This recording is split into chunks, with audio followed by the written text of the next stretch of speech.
Eu vou pregar hoje, nós estamos nos preparando a igreja para esse tempo, para esse lançamento. Na primeira semana aqui, a pastora Sônia ministrou sobre crescendo numa igreja família. E semana passada eu falei muito da importância dos pequenos grupos, né, como sendo uma questão doutrinária, algo que não é um modismo, não é algo que se achou, pensou de alguém, não é? Mas é impossível realmente se sentir parte do movimento da igreja sem estar dentro de um PG, certo? De um pequeno grupo. E aqui para nós, a ordem, a legalidade, o mover de Deus está na vida de todos os ministros que estão dentro de um PG. A gente realmente não aceita, não é, que uma pessoa esteja na frente da igreja sem estar vivendo um PG, porque a gente também não anda vigiando as pessoas como se fazia na ceia antigamente, mas todas as pessoas que assim não fazem estão em legalidade, porque a unidade da vida da igreja, não é, o coração da igreja é um coração de PG, e a gente vê isso na Bíblia, e por isso a gente o faz, porque para nós é uma questão doutrinária, é uma questão teológica, e é assim que a gente crê, certo? Nós estamos estimulando a igreja para convidar seus amigos, convide seus parentes, convide seus amigos, ofereça a eles o PG ou a campanha. Às vezes uma coisa não está ligada à outra. Você pode convidar a seu amigo, seu parente, uma oportunidade de cumprir o propósito de missões, convidando seus amigos, parentes, enfim, oferecer o PG na casa dela, ou convidá-la para ir na sua, no seu prédio, no seu bairro, enfim, nós podemos fazer isso, podemos fazer com excelência e glorificar o Senhor, o nosso Deus, enquanto honramos os homens, amém? Antes da gente entrar na palavra, são tantas coisas, hoje o culto até atrasou, mas antes de nós entrarmos na palavra, eu quero, ainda com as crianças aqui, mostrar o nosso encontro rendição. É um vídeo bem pequenininho, por favor, ouçam isso, por favor. Temos aí? Não? É mesmo? Beleza. Então vamos para a pregação. Então, por favor, querido, abra sua Bíblia em Lucas. Perdão, pode sair recriando agora? Por favor. Recriando e a Doc Play. Enquanto eles estão saindo, abra sua Bíblia em Lucas capítulo 10. Lucas capítulo 10.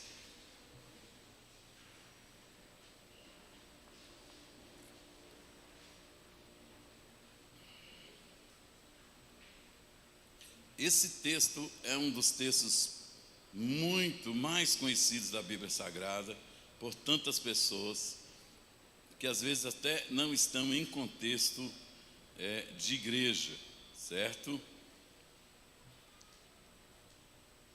Lucas capítulo 10. Esse texto é o livro,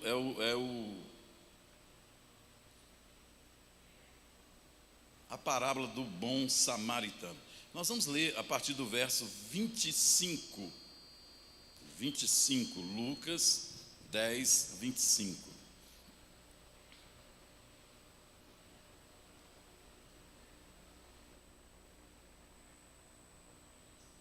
Todos encontraram aí? Acompanhe comigo a leitura então. Diz assim o texto sagrado: um dia um especialista eu acho que ele está eu vou botar na NVI aqui, que é mais, está na Bíblia Viva, eu prefiro na NVI. Vamos lá.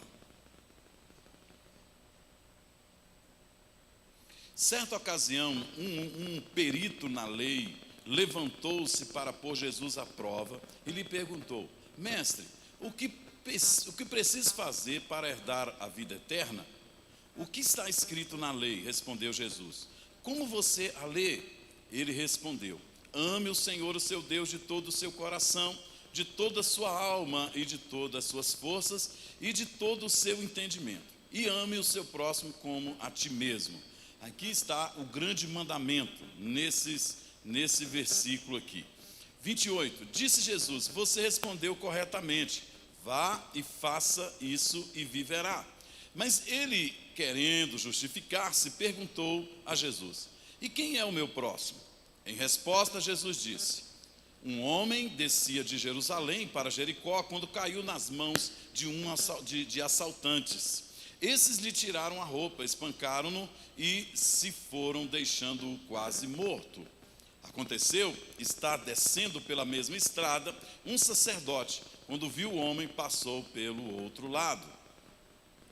Assim também um levita, quando chegou ao lado e o viu, passou pelo outro lado. Mas um samaritano, estando de viagem, chegou onde se encontrava o homem e quando o viu, teve compaixão dele, teve piedade dele. Aproximou-se, enfaixou as feridas, derramando nelas vinho e óleo.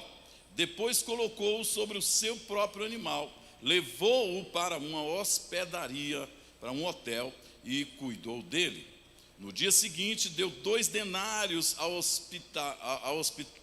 hospedeiro e disse-lhe: cuide dele, quando voltar, lhe pagarei todas as despesas que você tiver.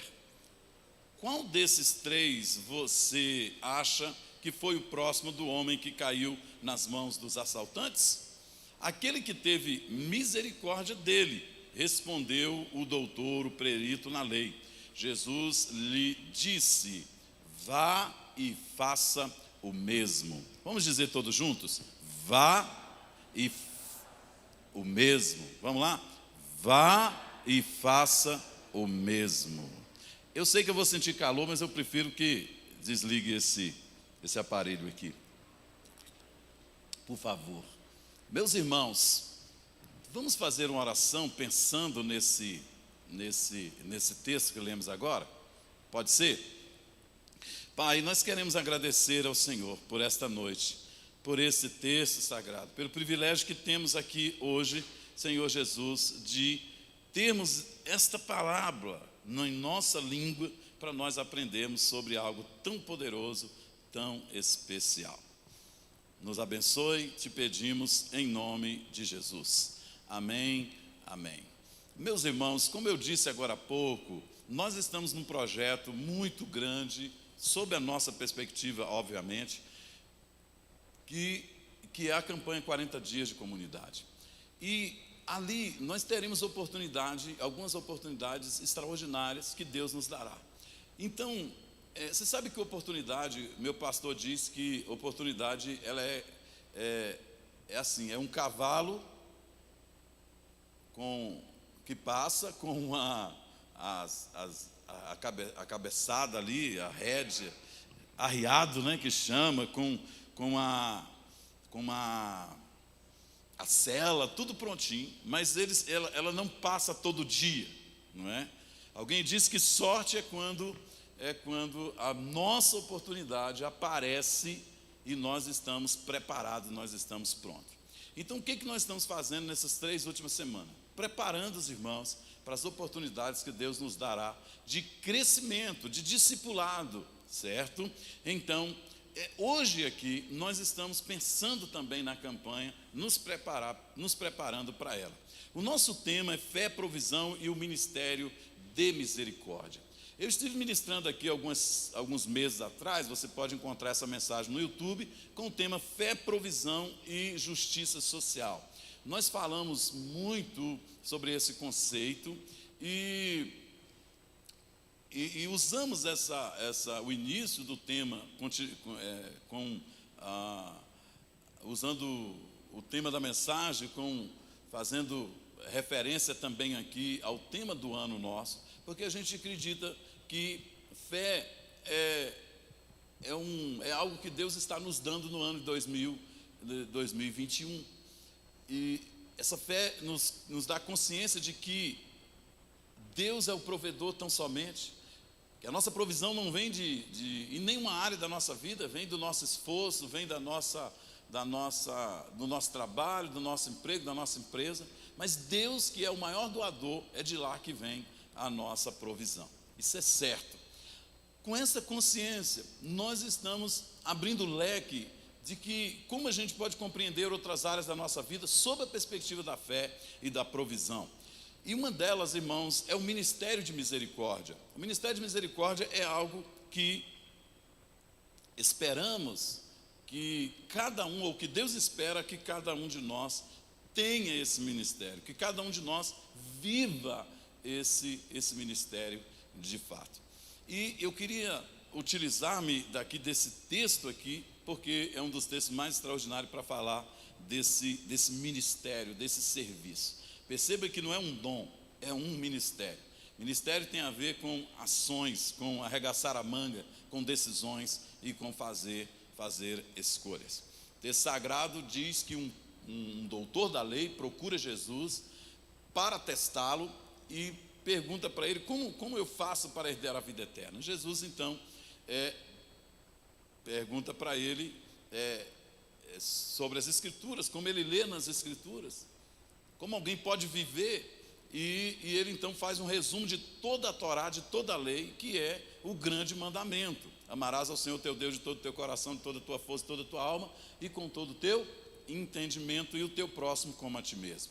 Ora, ele não conseguiu pegar Jesus, porque talvez ele quisesse que Jesus falasse alguma coisa contra a lei, não é? Que Jesus se enrolasse para responder isso e ficasse numa situação difícil. Mas Jesus responde e deixa ele numa situação. Agora Jesus é que deixa ele em uma situação complicada, e ele então, tentando se justificar, porque se achava alguém muito bom, ele então diz: quem é o meu próximo? E Jesus não lhe responde diretamente. O que Jesus faz? Conta a parábola do bom samaritano. A gente já chama assim. Um homem descia de Jericó, descia de Jerusalém para Jericó. Jerusalém para Jericó, irmãos, tem 27 quilômetros, aproximadamente, 27 quilômetros. E um homem vai descendo, e essa expressão descendo é importante aqui, porque apesar de ter 27 quilômetros de distância de uma cidade para outra, essa cidade tem uma situação íngreme demais. Elas estão em níveis de altura com relação ao mar, mas muito diferentes. Para vocês terem uma ideia, a cidade de Jerusalém está a uma altura mais ou menos como Brasília, a nível do mar, a mais de 900 metros, ou a 900 metros.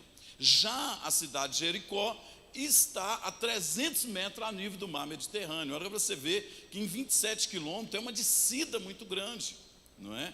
E essa descida era cheia de muitas dificuldades, de morros, de cavernas e de lugares que propiciava a atividade criminosa, de forma que os ladrões, os salteadores, as pessoas violentas, elas estavam ali. Aquela estrada era uma cidade tão violenta que ela é conhecida na época como a Via Sangrenta, ou seja, o lugar do sangue, a via do sangue. E era muito íngreme de fato. Então viajar em Jerusalém, de Jerusalém para Jericó naqueles dias, era como atravessar um beco escuro durante a noite em uma das nossas cidades modernas hoje. Eu falei aqui hoje de manhã, a pastora Tamisa estava aqui e ela viu isso e participou disso conosco. Alguns anos atrás nós estávamos numa das cidades mais violentas do Brasil, que é a cidade de Fortaleza, foi tida como uma das cidades mais violentas, com muitas favelas, enfim. E nós pegamos um ônibus, naquelas baldeações, e tivemos uma dificuldade, porque parece que não tinha mais itinerário, e a gente teve que pegar um outro para chegar mais próximo. E eu lembro que nós entramos no ônibus, com aquela cara de turista, com bolsa de turista, com toda aquela indumentária própria de quem está passeando e tal. E pegamos um ônibus que nos deixaria atrás de um morro, próximo do lugar que a gente queria ir, não é? Então não conseguiríamos aquele ônibus que chegaria lá, mas um ônibus que deixasse perto, e a gente precisaria só atravessar um morro, uma favelinha, não é? Meus irmãos, que coisa complicada. Nós com criança, com dinheiro, com equipamento, e à noite, 11 horas da noite, nós então pegamos aquele ônibus, e uma moça que estava no ônibus, ela resolveu nos ajudar, falou: não, eu vou conduzir vocês. Irmãos, agora imagine nós com toda essa bagagem, passando no meio de uma favela, né? Eu estou ali, o mais antigo ali do ambiente, vamos dizer assim, com a esposa, com os filhos, amigos, irmãos, atravessando aquela favela, e aqueles olhares assim, em um lugar então muito complicado. Algumas semanas atrás, Sônia estava me dizendo que foi lá no setor comercial em um dentista, e quando ele terminou de atendê-la, já era por volta de 8 e pouca da noite, já era de noite, e ela então desce do prédio e depara com aquele submundo do setor comercial no final, em meados da noite, vamos dizer assim. Então, drogados, pedintes, prostitutas, homossexuais e traficantes, então todo aquele ambiente que traz realmente terror. Então, irmãos, quando eu estou tentando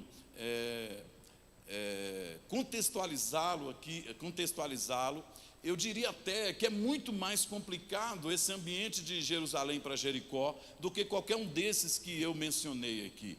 Porque hoje nós temos polícia, hoje nós temos, ela podia correr e com alguns metros e talvez alguns poucos quilômetros, ela acharia um posto da polícia, alguém, e um local mais com civilização mais bacana, enfim, mas aqui não, são 27 quilômetros, onde uma pessoa está sozinha naquele lugar. Então, imagine um beco escuro, à noite, cheio de usuários de drogas, ladrões, violentos, e um homem é vitimado por um problema social. Que problema social é esse? Por um crime, uma violência urbana. O que acontece? O verso 30 diz: um certo judeu que fazia uma viagem de Jerusalém para Jericó foi atacado por um bandido. Esses tiraram as suas roupas e o seu dinheiro, bateram nele e o deixaram caído meio morto. Meus irmãos, problemas sociais como estes, maiores ou menores, com mais ou com menos incidências, ocorrências desta natureza, desse tipo ou outros, também são muito comuns nos nossos dias hoje, sim ou não? Sim ou não, irmãos? Assim como as situações, esta situação em si, as respostas que essas 3 pessoas deram aqui para aquele moribundo, então as pessoas que presenciaram aquele problema, eles deram as suas respostas, mas essas respostas também são comuns em nossos dias, em nossas cidades, sim ou não? Pessoas que ignoram o sofrimento alheio, pessoas que não, por motivos diversos. Todos os dias na nossa cidade, nosso estado, com 3 milhões de pessoas, situações como essas estão acontecendo, em menores ou maiores proporções, coisas similares a essas, sim ou não, irmãos? Então, queridos, de alguma forma, esse é um problema muito contemporâneo. Tá? E Jesus usa uma situação realmente bem drástica, não é? Para trazer um princípio extraordinário, porque eu preciso que vocês foquem aqui hoje à noite sobre a compreensão de que Jesus está contando essa parábola para explicar, olhe para mim, por favor, para explicar quem é o seu próximo. Quem é o seu próximo? A pergunta foi essa: quem é o meu próximo? E Jesus então conta toda essa parábola para que a pessoa entenda de fato quem é o próximo dela. E isso serve para nós, porque isso foi contado para nós também. Uma vez eu estava lá na PIC, eu me converti ali naquela igreja, e eu lembro que depois o Cláudio leu esse texto, talvez, eu não sei se ele lembra. Você está aqui, Cláudio? Eu vi ele aí daqui a agorinha. Ele me perguntou assim, porque o pastor falou, ele parece que queria afirmar que esse bom samaritano era Jesus. Aí o pastor pegou e falou para ele: não, o bom samaritano não é Jesus. E aí ele veio falar comigo: ai, pastor, o Luiz Carlos, na época, o pastor fulano falou que aqui no bom samaritano não é Jesus, não. E aí eu falei para ele, na época, eu não sei o que eu respondi, mas hoje eu responderia: Cláudio, certamente o bom samaritano não é Jesus. Porque um texto bíblico, irmãos, não pode dizer para mim o que não disse para os ouvintes originais. E ninguém está ouvindo essa parábola entendendo que Jesus está se referindo a ele mesmo quando diz que o bom samaritano foi lá e pegou, cuidou do homem, botou no e tal e tal. Então, certamente que não. Mas é verdade também, irmãos. E nós vamos concluir essa mensagem dizendo isso, que não existe ninguém que possa fazer isso nesses moldes e níveis como o Senhor, o nosso Jesus, e que de alguma forma Ele fez isso conosco também, e se não é, é figura dele. A Bíblia diz que dois que presenciaram aquela cena ignoraram o sofrimento alheio. Dois deles, um sacerdote e um levita, ou seja, pessoas religiosas. Eles passaram ao longe, atravessaram o outro lado da pista para não se envolverem com a necessidade dos feridos. E eu preciso dizer que todos nós estamos, se tivermos sensibilidade, nós veremos de alguma forma, estamos nessa cidade de Jerusalém, nessa estrada de Jerusalém para Jericó, nós estamos vendo pessoas caídas, sofrendo em alguns níveis e males no nosso dia a dia. E a gente precisa de ter sensibilidade, e a nossa sensibilidade virá com a compreensão de quem é o nosso próximo, porque ajudar o próximo, servir o próximo, amar o próximo é prioridade no coração de Deus. Tanto é que o texto sagrado, a gente chama esse texto de o grande mandamento. Aqui está o resumo de toda a lei: amar a Deus e amar o próximo. Então, é muito possível que o sacerdote, na cabeça dele, o próximo dele era a mulher dele somente, e o é também o filho, não é? Então talvez houvesse uma dinâmica para tentar compreender isso, uma discussão. A maioria de nós, irmãos, quando olhamos para esse texto, nós podemos suspirar e dizer que religiosos insensíveis. Mas eu queria dizer para os irmãos que é sábio a gente aqui hoje não nos apressarmos em julgarmos e sermos tão rudes com esses dois religiosos aqui, porque pode ser que nós nos peguemos criticando, condenando a nós mesmos.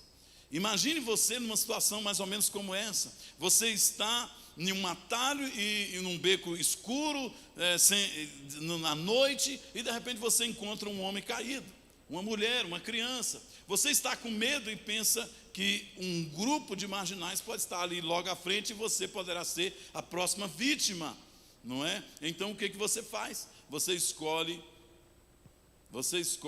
fugir dali e, quem sabe, depois de estar em segurança, você chamar a polícia.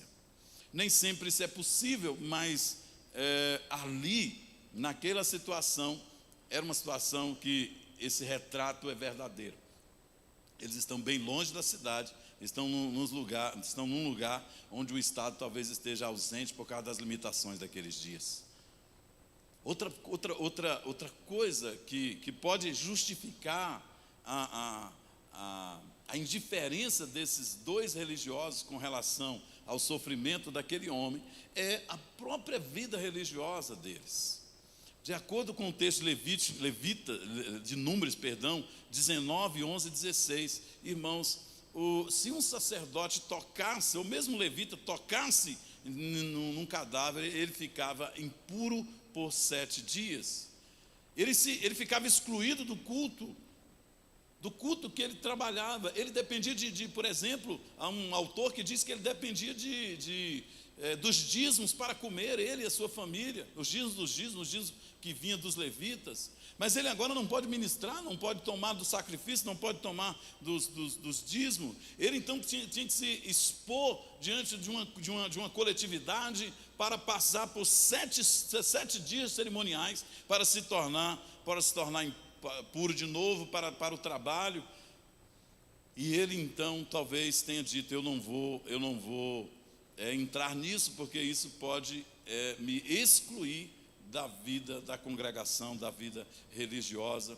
E ele então decide ajudar esse homem. Eu não vou, porque isso vai me impedir de exercer o meu chamado. Talvez a mesma coisa com o levita também. O certo é que eles, meus irmãos, tinham responsabilidade de cuidar das pessoas pobres, alimentar, cuidar dos vulneráveis, das pessoas menos favorecidas. A lei era expressa na vida deles, e eles em especial estavam à frente de todo esse trabalho de misericórdia, de compaixão e social que havia em Israel, porque isso era muito claro em toda a lei. não é? A questão é que eles se distanciam, e eu preciso dizer isso, do moribundo, de alguém que está sofrendo. Eles decidem não ajudar alguém, e eles fazem isso, queridos, a gente precisa de admitir, com legitimidade. Eles têm funções, então por isso eles decidem, mas eles esquecem que eles também têm responsabilidade social. Eles esquecem que há uma palavra sobre a vida dele e de todo Israel, que é o dever de ser misericordioso até mesmo com os estrangeiros e com os necessitados. Eles tinham responsabilidades, estavam incumbidos da saúde pública, dos levitas de distribuição de esmolas aos pobres. Essas ações eram tão próprias deles, do ofício deles, e eu acho que não é muito diferente do nosso, uma vez que somos sacerdócio real, nação santa, povo exclusivo de Deus, como diz o texto de 1 Pedro. Mas aqueles dois escolheram, valorizaram mais as suas agendas repletas de cerimônias e outras atividades religiosas, e eu preciso de repetir, legítimas. Mas eles esqueceram, irmãos, de cumprir o propósito deles. Mais do que a função, mais do que o título, eles têm propósitos para responder diante de Deus. E aí, eu na verdade, estou muito impactado com esse texto, porque nós estamos vivendo o dia onde as pessoas estão se eximindo das suas responsabilidades, estão eximindo dos seus propósitos com legitimidade. Irmãos, eu estou pastoreando há 20 anos aqui a Igreja de Cristo Docmos. Tenho o privilégio de ter esse ofício ministerial aqui há 20 anos, mas nunca foi tão difícil pastorear, porque as pessoas têm desculpas legítimas para não viverem a vida cristã, para se ausentarem da vida da congregação. As pessoas, elas de fato, elas respondem com legitimidade. Olha, pastor, estamos numa pandemia, não é? E as pessoas vão se munindo dessas coisas legítimas, reais, verdadeiras, para se eximir dos seus propósitos, que são muito importantes e que são muito maiores do que qualquer outra coisa. Mas alguém teve misericórdia, diz o texto sagrado. Por fim aparece um viajante samaritano, segundo os costumes, como nós sabemos, um inimigo ferrenho do homem que está lá caído na poça do seu próprio sangue. Ele podia hostilizar esse homem, porque aquele era um judeu e ele um samaritano. Meus irmãos, vocês sabem que os samaritanos, a tradução não é boa, porque o texto sagrado diz lá em João capítulo 4, que eles não se davam com os samaritanos, mas é muito mais que isso.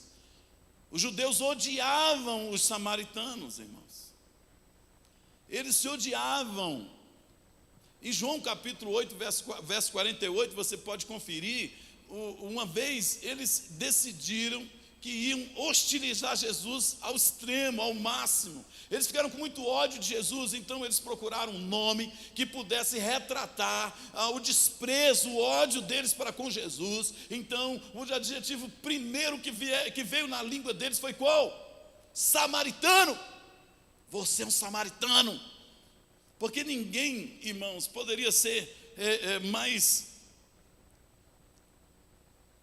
poderia expressar maior ódio, hostilidade para com outro nome, senão esse dentro daquela cultura. Os samaritanos, com relação aos judeus, eram assim, zero à esquerda. Havia até uma oração, há um autor que diz que existia os judeus mais ortodoxos, eles oravam diariamente para que nenhum samaritano estivesse com eles na eternidade. O cara gastava o seu tempo diário para fazer essa oração. Por isso, quando a gente chega e vê Jesus encontrando com aquela mulher numa cidade de Samaria chamada Sicar, porque não sei quantos de vocês sabem, mas o estado de Israel era composto por 3 províncias, a cá do Rio Jordão.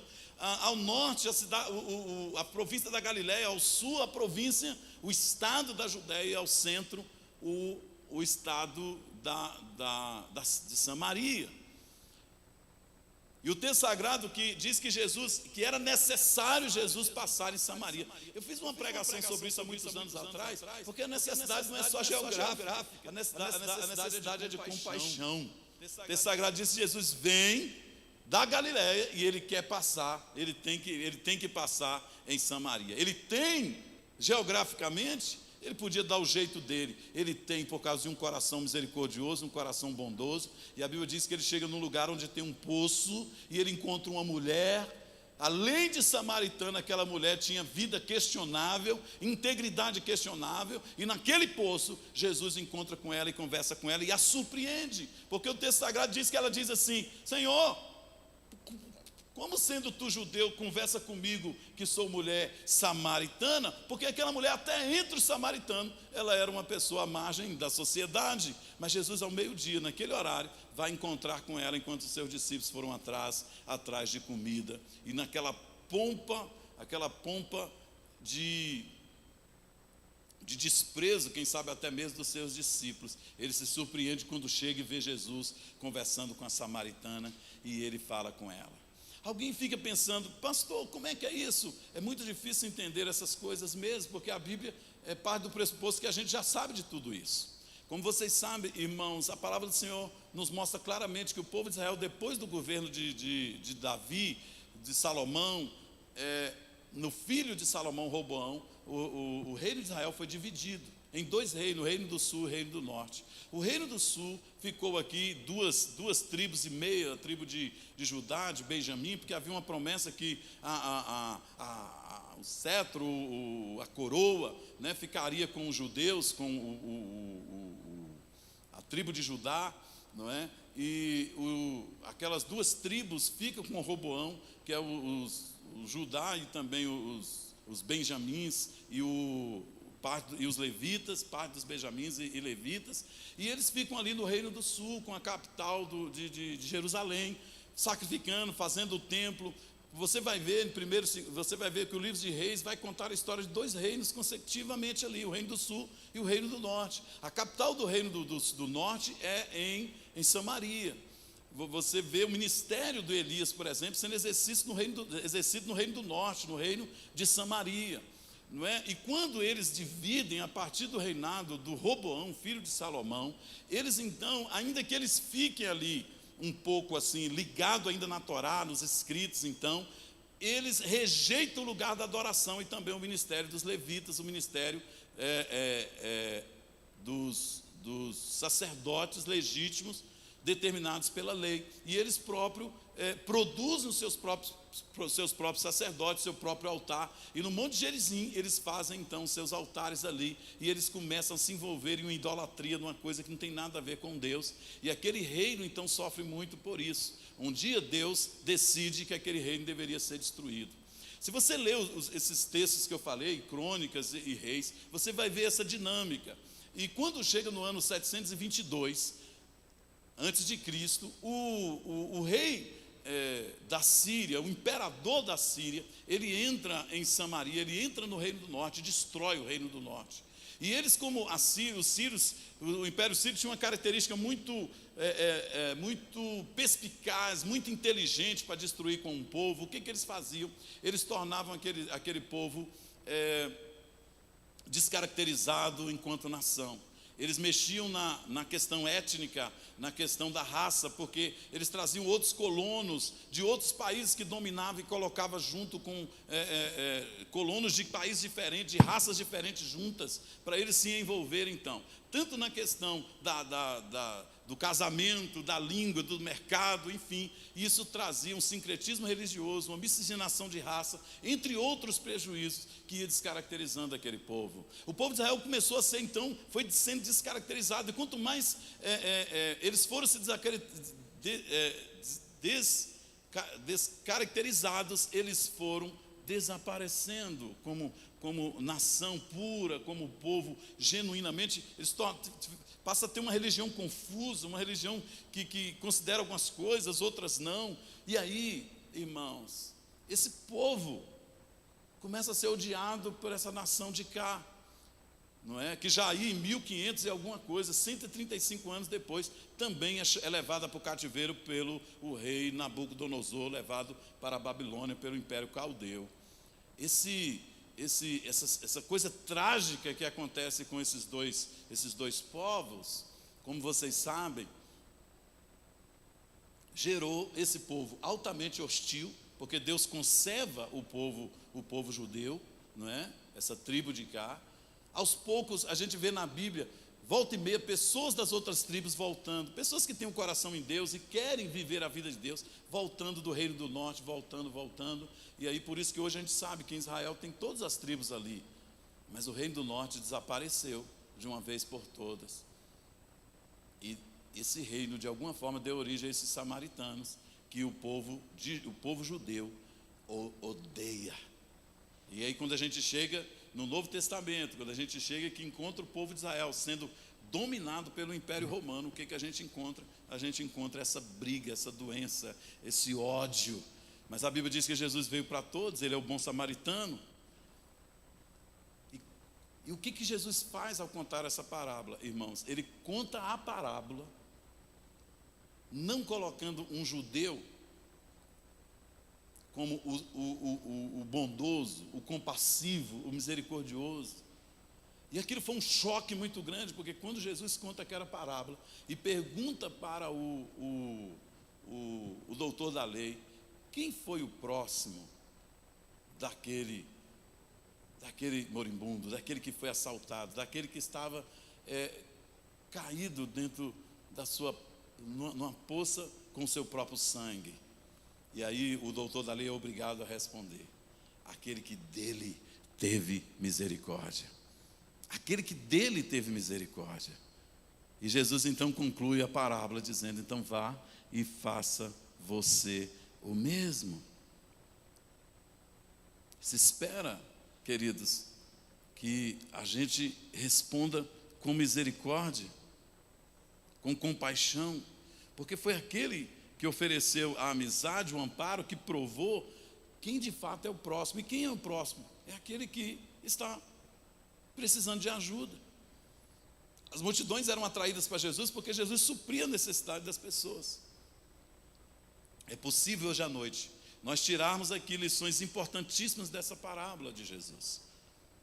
Mas eu extraí daqui, irmãos, 5 lições que podem nos ajudar a desenvolver o nosso ministério pessoal de misericórdia nos âmbitos que nós estamos envolvidos enquanto comunidade. Eu quero repetir isso. Eu extraí daqui 5 lições que podem nos ajudar a desenvolver o nosso ministério de misericórdia. Dos 5, eu não sei se eu consigo nem falar de 2, mas eu vou tentar falar de 2. Compartilhar, tratar com dois dessas lições com vocês e mencionar as outras primeiras 3 aqui. Primeiro, nós temos nessa parábola um conceito ampliado, o conceito ampliado que responde: quem é o meu próximo? Para o doutor da lei, talvez próximo fosse a sua esposa, os seus filhos, os seus amigos, e também são.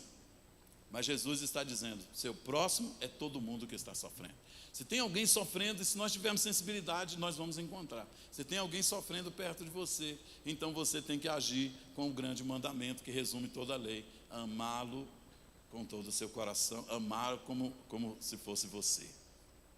Segundo lugar, nós temos nessa parábola um contraste chocante, contraste entre religião e compaixão. Não basta termos uma religião, irmãos, nós temos que ter compaixão. E compaixão é algo que a gente decide fazer. Compaixão é algo que a gente porque o texto diz que ele, movido de íntima compaixão, essa expressão íntima, ele tira isso das suas entranhas, do seu mais profundo do seu ser, e age. Ele de fato, porque compaixão tem a ver com ação, e a gente vê um contraste muito grande. Não basta a gente ser religioso. Em terceiro lugar, nós temos nesta parábola um paradigma desafiador. Que paradigma é esse? O paradigma do samaritano e da sua filosofia de vida. Há um autor chamado Kenneth Bailey, eu sempre estou citando ele aqui porque ele é extraordinário. Ele ficou 15 anos lá entre os beduínos a fim de entender a dinâmica daquele tempo bíblico para ele trazer a interpretação genuína, de fato, de todas essas parábolas de Jesus, que é a poesia de um camponês. Ele diz que se atribui a ele essa compreensão dessas três filosofias que se observa nesses três personagens. Primeiro, a filosofia do ladrão. O ladrão diz: o que é meu, o que é seu é também meu. A filosofia do sacerdote: olha, o que é meu, e o que é seu, inclusive seus problemas eu não quero saber. Mas a filosofia do bom samaritano é: o que é seu, e o que é meu, eu coloco à sua disposição. Considerando que nessa parábola nós temos um paradigma desafiador, nós temos aqui, irmãos, sob a perspectiva de que queremos viver isso nos 40 dias de comunidade, nós temos aqui uma escolha a fazer. Qual é o estilo, qual é a filosofia que nós vamos adotar para a nossa vida? Qual dessas filosofias? Em quarto lugar, e eu quero considerar essas duas últimas, em quarto lugar, nós temos nessa parábola uma ordem expressa: vá e faça o mesmo. Perceba, irmãos, que usar de bondade, de misericórdia, com paixão e piedade para com o outro, não é opcional. É uma expressa ordem de Jesus. E Jesus disse: toda autoridade me foi dada no céu e na terra. Então Ele tem toda a autoridade para nos mandar. Então, assim como Jesus nos orienta para a gente não mentir, para a gente não adulterar, Jesus está nos ordenando que a gente ame as pessoas com esse nível de misericórdia. Essa parábola de Jesus é registrada para descrever, e eu preciso relembrar os irmãos, como deve ser a postura do cristão para com o próximo, para com as pessoas que estão sofrendo. Nós devemos, como servos de Jesus, usar a misericórdia com o nosso próximo, ou seja, com aquelas as pessoas que estão sofrendo. Normalmente, a gente até na igreja faz alguma coisa parecida, em algum nível, em algum momento, com as pessoas, muito parecida com isso que o bom samaritano fez. Chega perto da pessoa, dá a ele os primeiros socorros, coloca ele na ambulância, leva para o hospital, tenta ajudar de alguma forma. Mas essas coisas são coisas que nós fazemos tão aleatoriamente, coisas que nós estamos esperando acontecer, grandes tragédias na vida das pessoas, para que nós as percebamos sofrendo. Mas como eu comecei essa mensagem, irmãos, nós estamos todos os dias, em níveis maiores ou menores, em naturezas, nesse tipo de situação ou de outra, nós estamos vendo pessoas sofrendo ao nosso lado. Se nós tivermos sensibilidade, nós vamos ver, nós vamos poder contribuir e ajudar e exercer um ministério que Deus deu a cada um de nós. Às vezes realizamos isso na igreja, sob a perspectiva da instituição, e nós o fazemos, irmãos, sobre aquele coração assim: se houver tempo, se houver dinheiro, então nós vamos fazer. Se sobrar dinheiro, então a gente vai fazer. Se sobrar tempo, irmãos, é impossível ajudar uma pessoa sem prejuízo próprio de tempo, recurso e entre outras coisas. Esse camarada está indo para um compromisso. Ele está indo para um compromisso, mas ele para o que ele vai fazer. Ele disponibiliza recurso, dinheiro, tempo. E ele dá continuidade a um processo de ajuda, porque ele diz: olha, você cuida desse homem, se ele precisar de mais alguma coisa, dê. Porque quando eu voltar, eu vou pagar tudo. O samaritano ofereceu segurança física, porque ajudou que aquela pessoa deixasse de sofrer outros ataques. Cuidados médicos, transporte, ajuda financeira.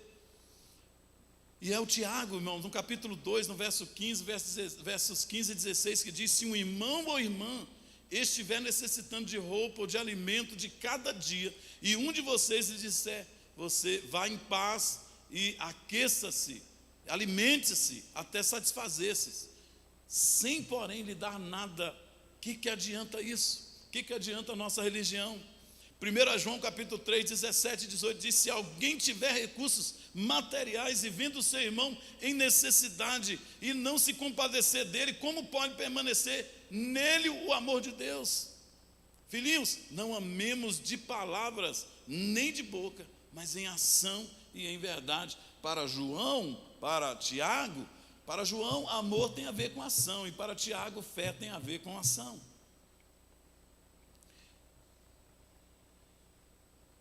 Eu preciso te dizer que esta ordem de Jesus, de considerar o próximo, de amar o próximo, de ter compaixão com o próximo, tem o poder de provar se estamos vivendo a verdadeira fé. A verdadeira fé é que a prática da compaixão, ou diz que a prática da compaixão e da misericórdia, queridos, são irmãs. A fé e a prática da compaixão são irmãs siamesas, inseparáveis. A compaixão é colocada por Tiago aqui e também por João, como teste da verdadeira fé. Eu realmente tenho fé. Olha o que ele diz: se alguém tiver recursos materiais e vendo seu irmão em necessidade, padecendo das questões do dia a dia, como pode permanecer nele o amor? Então, como é que pode nós continuarmos exercendo o ministério, cantando, louvando, pregando, assistindo em nossas congregações, se nossos irmãos estão passando por necessidades do dia a dia e nós não estamos observando, ou pessoas estão sofrendo perto de nós, sobretudo nesses dias de pandemia? Tiago vai dizer que a profissão de fé, irmãos, desassociada da obra de compaixão, da obra de misericórdia, desse ministério, revela uma fé morta, sem verdade. O texto 2, 13, 15 a 16 diz: porque será exercido juízo sem misericórdia sobre quem não foi misericordioso. A misericórdia triunfa sobre o juízo. A misericórdia sempre triunfa sobre o juízo, sobre os pingos nos is. Se um irmão ou uma irmã estiver necessitando de roupa e de alimento de cada dia, eu não posso dizer para ela: vai em paz, satisfaça, porque essa minha devoção não tem valor. Toda vez que a Bíblia fala de piedade, a Bíblia está falando de ação. Toda vez que a Bíblia fala de compaixão, a Bíblia está falando de ação.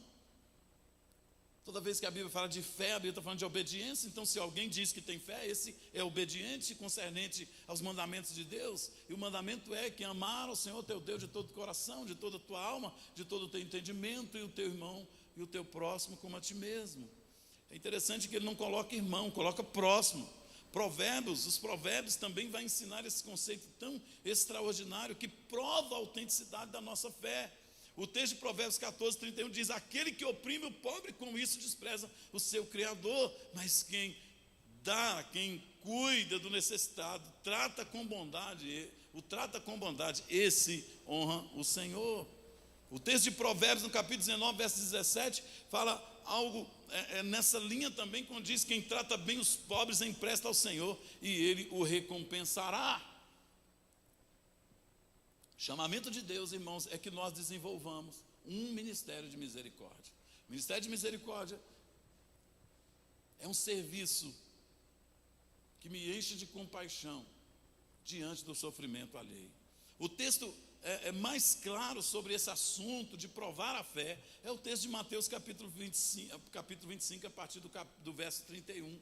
Vocês sabem que naquele texto, chegando no último dia, no juízo final, esse texto descreve Jesus fazendo uma avaliação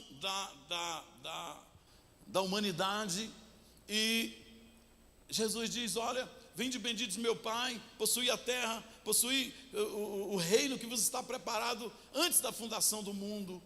Porque eu tive fome, deste-me de comer, eu estava nu, deste-me de roupa e vesti vocês, tive preso e vocês me visitaram. Então eles respondem naquele texto: como foi? Como é isso, Senhor? Que dia que a gente te viu com fome e te demos de comer? Ou preso e te visitamos? Ou E aí Jesus diz: olha, quando vocês fizessem a um desses pequenininhos, a mim me fizeste. Mas apartai-vos de mim, maldito, para o fogo eterno, vós praticantes da iniquidade. Eu estive com fome e não me deste de comer. E Jesus vai descrevendo exatamente o contrário com relação a esses agora. E ele diz: mas quando foi que nós te vimos nessa condição e te ignoramos, meu Deus? Aquele dia, talvez o caso do sacerdote, você estava vindo de Jerusalém para Jericó, era eu que estava ali. É interessante, porque o que Jesus está fazendo aqui, irmãos, não é dizendo que a salvação acontece pelas obras.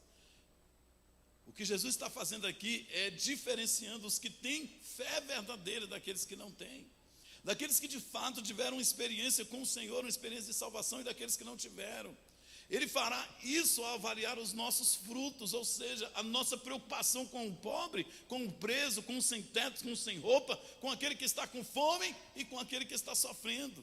Aqui Jesus está confirmando que em outros lugares há muita consistência.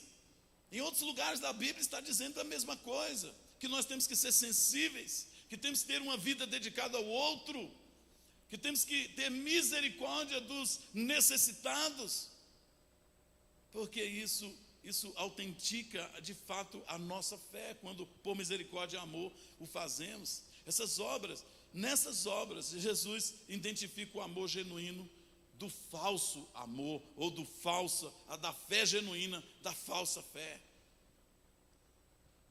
Pastor Tim Keller conta uma história que ilustra isso tão bem. Ele diz que talvez uma ilustração de uma tia muito rica, que não tinha herdeiro senão apenas um sobrinho muito bondoso.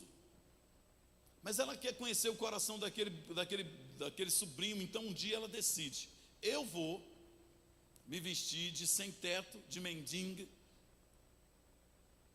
e vou lá para a porta do meu sobrinho, que eu quero conhecer o seu coração.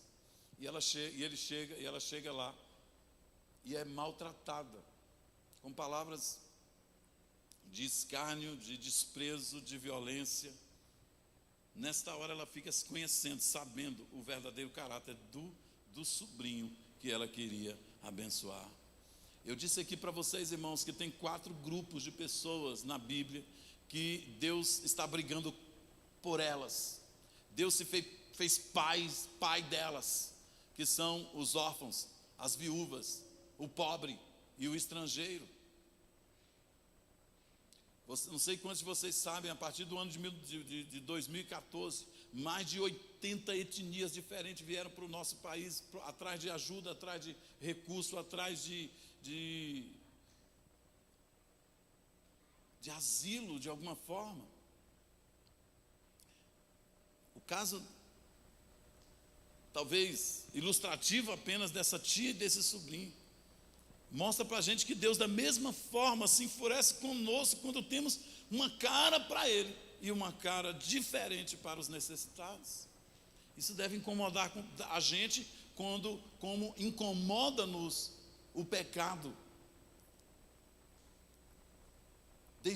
Ignorar o sofrimento alheio e errar com isso deve trazer peso em nossos corações, tristeza. Igual quando nós quando a gente mente, por exemplo, ou comete qualquer outro tipo de pecado. A gente tem que estar nesse nível de sensibilidade. É como se Jesus estivesse dizendo: olha, eu sou aquele sem teto na frente da sua casa, e sua maneira de tratá-lo me revela quem de fato você é e o quanto você me ama. Sabe, queridos, as obras de misericórdia e justiça social, os atos de amor não são coisas novas na Bíblia. O próprio Jó, que é um livro antiguíssimo, mesmo antes da introdução da lei, mesmo antes da vida de Moisés, Jó dizia: pois eu socorri o pobre que clamava por ajuda e o órfão que não tinha quem ajudasse. O que estava à beira da morte me abençoava e eu o fazia regozijar-se regozijar o coração da viúva. A retidão era a minha roupa, a justiça era o meu manto e o meu turbante. Eu era os olhos do cego e os pés dos aleijados. Eu era o pai dos necessitados e me interessava pela defesa dos desconhecidos. Como vocês sabem, na promulgação da lei de Moisés, existia muito essa coisa de cuidar do necessitado. É interessante que o texto de Deuteronômio vai dizer que em Israel não deveria existir pobre, mas os pobres que existissem ali, eles deveriam ser cuidados. Por exemplo, era proibido para os israelitas comerem toda a plantação, você pode verificar isso em Êxodo capítulo 23, mas ele devia deixar a parte da colheita ali, para aquelas pessoas respingarem, ou seja, para aquelas pessoas irem, aquelas pobres, aquelas pessoas. Se você ler o livro de Ruth, você vai ver isso acontecendo na prática, porque o Boaz deixa Ruth ir respingar, buscar alimento, porque ela não tem, ela está vindo de uma situação terrível, como vocês todos sabem. Deus mandou que eles doassem ao pobre, até que esses não tivessem mais necessidade, até que acabasse os pobres de Israel. Quando uma pessoa se tornasse escrava por causa da sua própria negligência, porque às vezes a gente vive esse conflito, eu vou ajudar essa pessoa ou não, ele merece ou não, porque o que nós estamos vendo aqui nessa parábola, é não fazer uma entrevista com uma pessoa. Eu não sei quantos de vocês já precisaram do SAMU, mas às vezes a gente liga lá no SAMU, dá até raiva. Eu já vi Sônia tendo algumas experiências como essa, e eles têm que fazer uma triagem, e a gente tem tanta dificuldade de responder aquela triagem quando estamos com aflição, vendo alguém que está passando mal na nossa frente. Mas às vezes essa é a nossa atitude com aquele que está sofrendo, porque a gente fica fazendo essa triagem. Será que merece? Será que não merece? Ele está nessa condição por isso, por aquilo, e a gente começa a ver isso. Mas o que a parábola está dizendo para a gente é que a gente tem que agir com compaixão, com misericórdia, com piedade. E aí, queridos, isso fica claro, porque quando um israelita se tornasse escravo por algum motivo, ele não podia ser escravo por toda a vida. No ano sabático ele tinha que ser livre. E quando ele fosse livre, se tornou escravo por causa da sua própria negligência e pecado. E quando ele se tornava livre, ele não podia sair de mãos abanando. O seu antigo senhor deveria dar para ele um rebanhozinho de cabras, ovelhas, quem sabe, deveria dar para ele uma porção de semente, dinheiro, quem sabe, para ele começar a sua vida. Isso é uma assistência social extraordinária. Nós às vezes estamos demandando isso para o Estado, mas Deus está chamando nós, a igreja, para termos o nosso próprio ministério de misericórdia. Quando os futuros profetas começam a exercer então o seu ministério profético, de olho na lei de Israel, eles então ministravam, eles denunciavam a insensibilidade de Israel com relação aos pobres e com relação aos necessitados. Era muito comum os profetas ensinarem que o materialismo e o descaso com o infortunado, com o pobre, eram pecados e pecados graves. Isso era repugnante sobre a perspectiva de Deus, como era repugnante a idolatria e o adultério. Você pode ver isso em Amós no capítulo 2, versos 6 e 7. Por fim, meus irmãos, os profetas anunciavam que um dia o Messias, ele tinha a cara do bom samaritano, sim.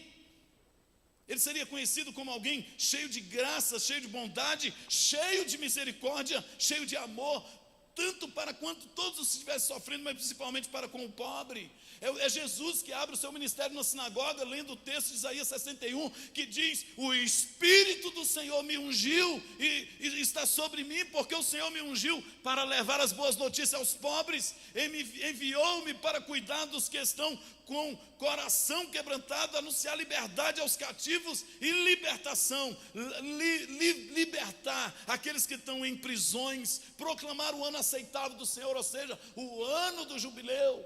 Quando a gente chega, irmãos, para desatar da vida das pessoas essas amarras de sofrimento com que elas estão vivendo, você não tem ideia de quanto isso alegra o coração de Deus. Porque o texto sagrado termina proclamando assim: para proclamar o dia da vingança do nosso Deus, para consolar todos os que choram, os que vivem em tristeza. Quando fazemos isso, irmãos, nós lutamos de fato a nossa verdadeira guerra. Nós realmente nos vingamos de um estado de pecado e de um mundo hostil dominado por Satanás. Porque a Bíblia diz que aquele que ama o mundo e as coisas que no mundo há, faz-se inimigo de Deus. E quando a Bíblia está falando de mundo, a Bíblia está falando de sistema. Mas é patético encontrarmos muitas vezes pessoas que não conhecem essas verdades, com esses corações de misericórdia muito mais do que nós. Por último, eu queria concluir dizendo que temos nesta parábola um fator motivador. O fator motivador para o ministério de misericórdia, irmãos, é o amor e a graça. A única motivação realmente correta e duradoura para levarmos o nosso ministério de misericórdia é experimentar e compreender a graça de Deus dada a nós no Evangelho.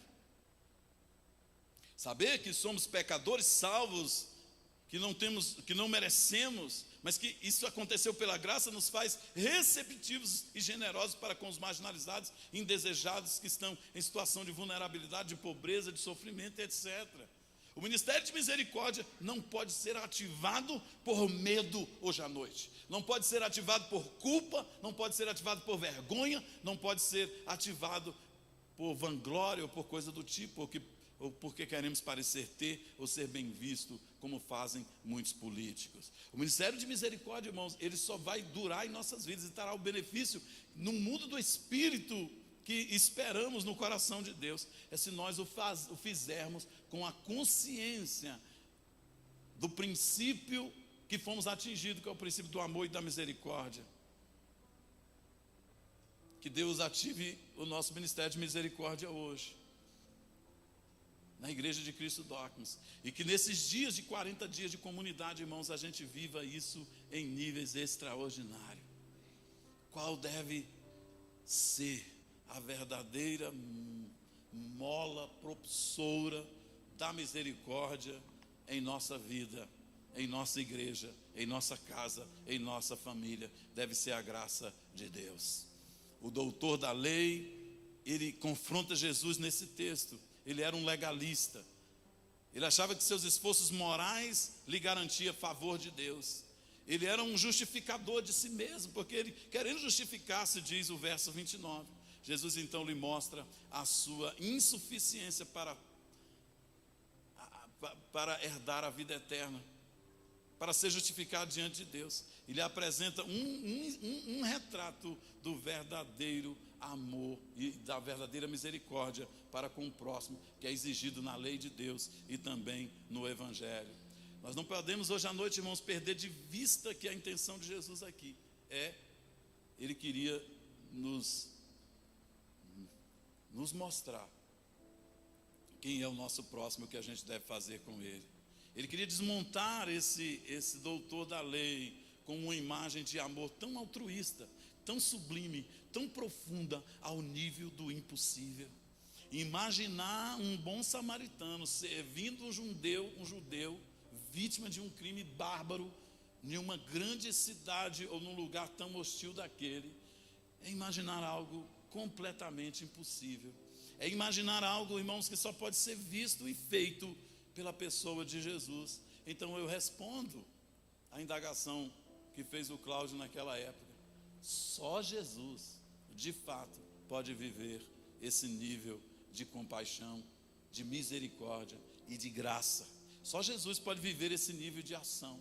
Mas nós, irmãos, temos Ele como uma forma que forma. É dele que nós queremos extrair o poder, a graça, a capacitação para imitar, para fazer e para viver os seus princípios. Nós queremos amar com o amor dele, sermos misericordiosos com a misericórdia dele.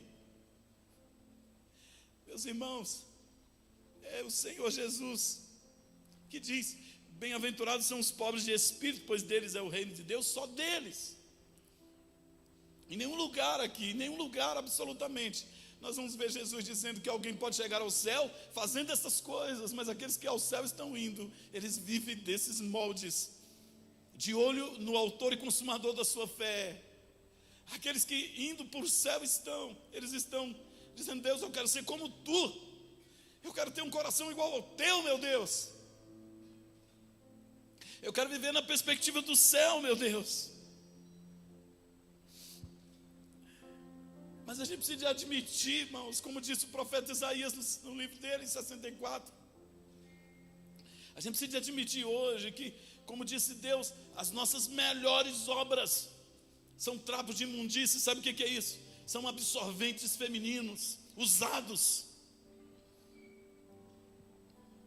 Imagine um mendigo féticos, fedido na porta da sua casa. É assim que eu e você que nós nos encontrávamos à porta da casa de Deus. Fomos assaltados, fomos machucados, roubados, destroçados, marginalizados. Mas um dia, um bom samaritano entrou em nossa vida, entrou em nossa casa, e o bom samaritano nos acolheu.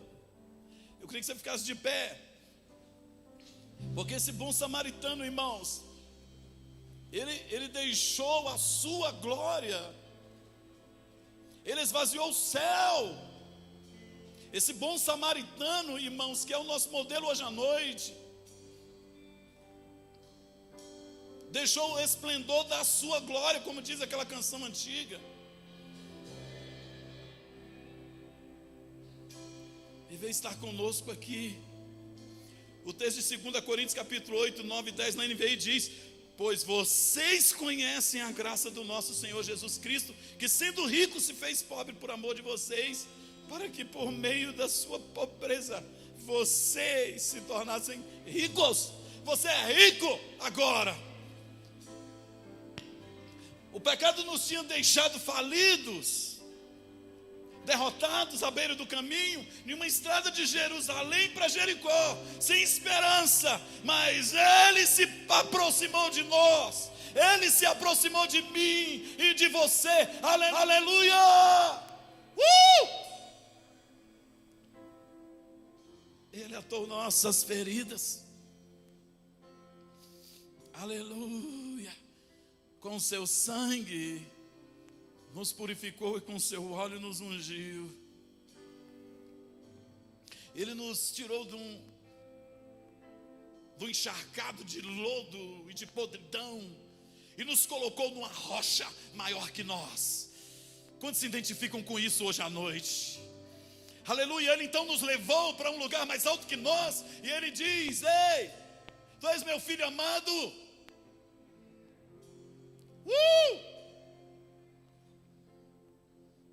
Agora Ele te diz: vai e faz o mesmo. Use da graça e da misericórdia que usei contigo para com o teu próximo. Aleluia, aleluia, aleluia. Bendito é o teu nome, Senhor.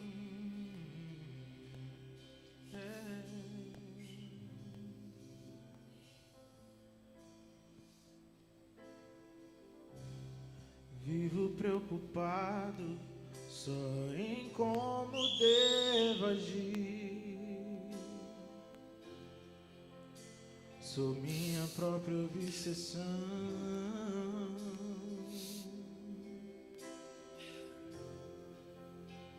Chega de olhar pra mim, abre a minha visão.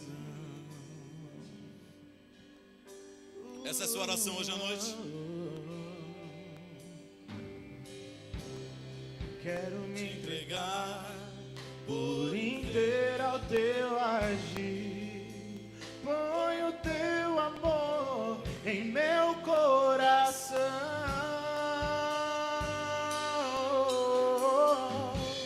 Chega de viver essa vida egoísta. Só olhar pra mim me afasta do amor.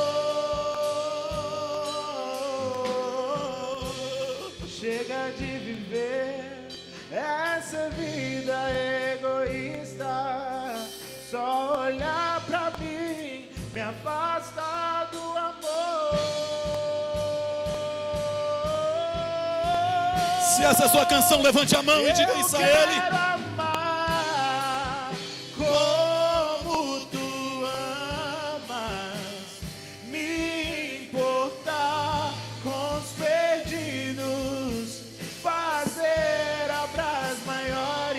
eu quero estar em meio à multidão de curados e remidos, onde tua glória pode nos tocar. Vivo preocupado só em como devo agir. Faça dessa canção a minha oração. Faça dessa canção a sua Sou oração. minha própria obsessão. Sim, Senhor. Chega de olhar pra mim, abre a minha visão.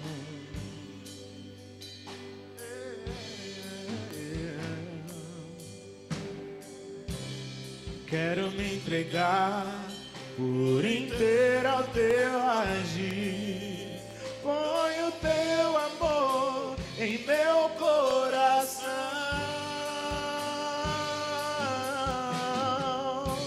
Chega de viver essa vida egoísta. Só olhar pra mim me afasta do amor.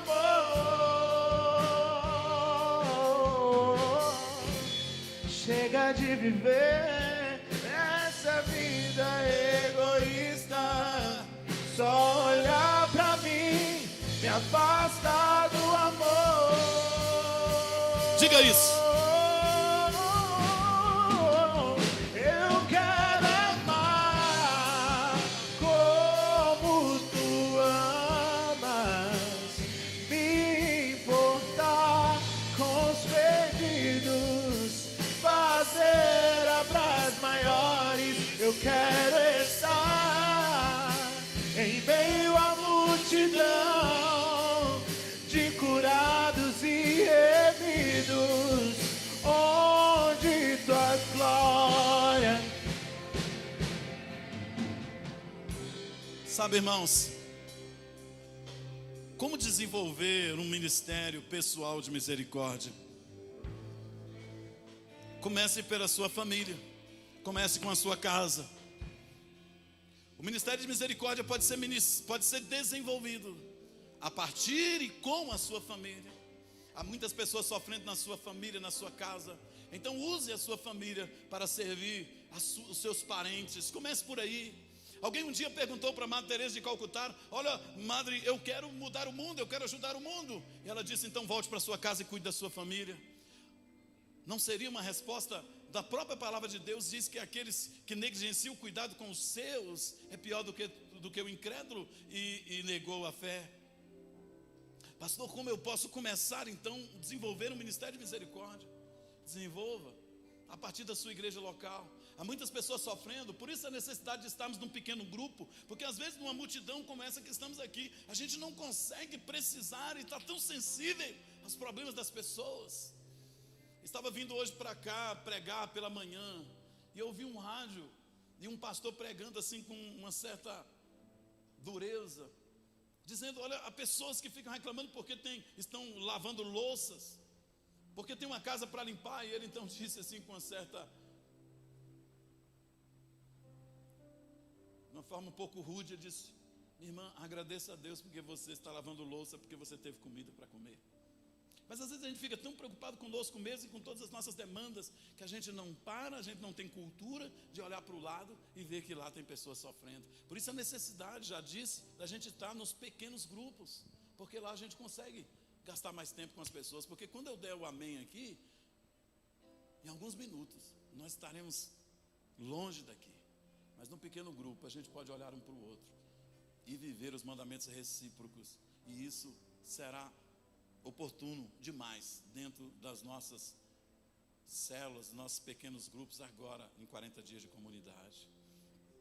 Você pode fazer isso na sua cidade, porque a gente espera que essa coisa extrapole para o nível dos nossos amigos, vizinhos, e você pode começar com uma política de boa vizinhança, para abençoar os seus amigos, pessoas que trabalham com você na sua faculdade, enfim. Nós queremos que a igreja, de posse dos princípios, possa ir para o nível da prática, porque a gente por muito tempo ficou ensinando aqui a prática dos atos de amor, por exemplo. Mas se o indivíduo não tem um princípio, se ele não compreende que essas coisas só podem ser duradouras se elas partem de uma compreensão de amor e de misericórdia, que ele próprio foi beneficiado, elas não duram. Mas aqui, irmãos, nós temos motivação, nós temos modelo, nós temos princípios, nós temos tudo o que precisamos para servir as pessoas em suas necessidades, com os nossos atos de amor. E a esperança nossa é que agora, nesses 40 dias de comunidade, isso fique tão evidente, que o Senhor venha a fazer o que aconteceu com a igreja primitiva. Caiamos na graça dos de fora, e o Senhor acrescente todos os dias aqueles que devam ser salvos. Cante essa canção, fazendo dela sua oração mais uma vez nesse dia de hoje, e saia daqui sobre essa perspectiva. Como tu amas, me importar com os perdidos, fazer obras maiores. Eu quero estar em meio à multidão de curados e remidos, onde tua glória eu quero amar.